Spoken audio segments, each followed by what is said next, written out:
गणतंत्र दिवस की पूर्व संध्या पर सरकार ने पद्म पुरस्कारों का ऐलान कर दिया है। इस बार 4 हस्तियों को पद्म विभूषण सम्मान दिया गया है। उनमें से एक हैं शास्त्रीय संगीत की दुनिया में डॉक्टर प्रभा आत्रे। प्रभा आत्रे एक जाना-माना नाम है। वह कलाकार, संगीतकार, लेखक और संगीत के अलग-अलग पहलुओं की जानकार हैं। अपनी रचनात्मकता से वह कला क्षेत्र में एक अलग पहचान रखती हैं।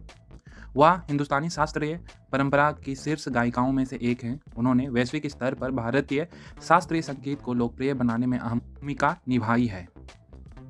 डॉक्टर प्रभा आत्रे उन दुर्लभ कलाकारों में से एक हैं जिन्हें संगीत की अलग-अलग विधाओं में महारत हासिल है, जैसे ख्याल, ठुमरी, दादरा, गजल, गीत, नाट्य संगीत, भक्ति गीत आदि।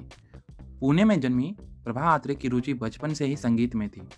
उन्होंने गुरु शिष्य परंपरा के तहत शिक्षा ली। संगीत में निपुण प्रभा आत्रे साइंस में ग्रेजुएट हैं।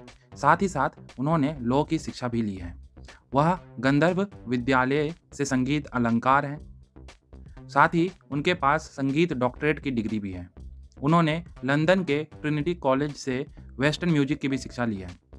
स्वर आग्नि और स्वर रंजनी नाम की पुस्तकें भी इन्हीं के द्वारा लिखित है। अपूर्व कल्याण, दरबारी कौंस, पटदीप मल्हार, शिवकाली, तिलंग भैरव, रवि भैरव और मधुर कौन जैसे नए रागों का आविष्कार भी इन्होंने ही किया है।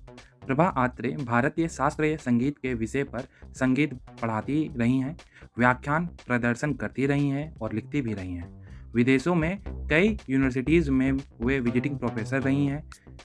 प्रभा आत्रे के नाम 11 पुस्तकें एक चरण से जारी करने का विश्व रिकॉर्ड भी है।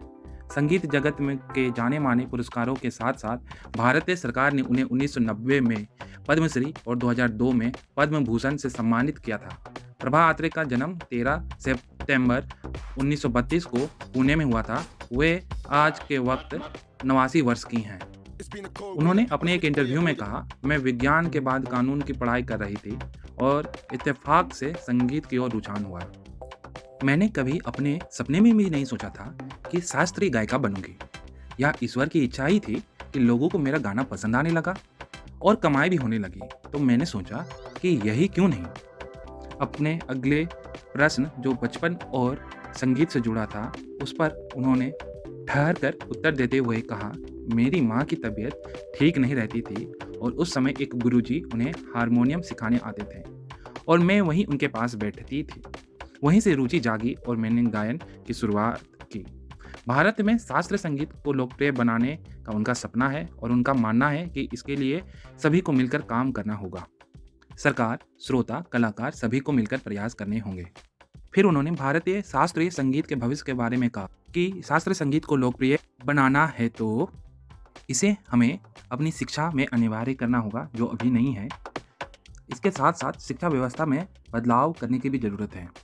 यह सुगम संगीत नहीं है कि 2-3 मिनट गाना सुना और मन बहला लिया। श्रोताओं को भी संगीत को समझने के लिए प्रयास करने होंगे। जब तक वह नहीं होगा तब तक शास्त्रीय संगीत लोकप्रिय नहीं हो सकेगा।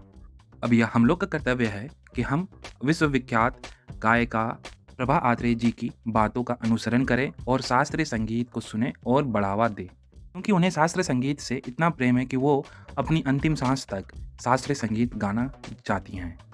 ऐसी हैं हमारी प्रभा आत्रे जी संक्षेप में। आशा करता हूँ कि आपको यह विवरण हमारे पद्म विभूषण विजेता प्रभा आत्रे जी के बारे में अच्छा लगा होगा। आप भी हमारे भारत के शास्त्रीय संगीत को आगे बढ़ाने के लिए कदम उठाइए, उनके बारे में अन्य लोगों को बताइए। धन्यवाद।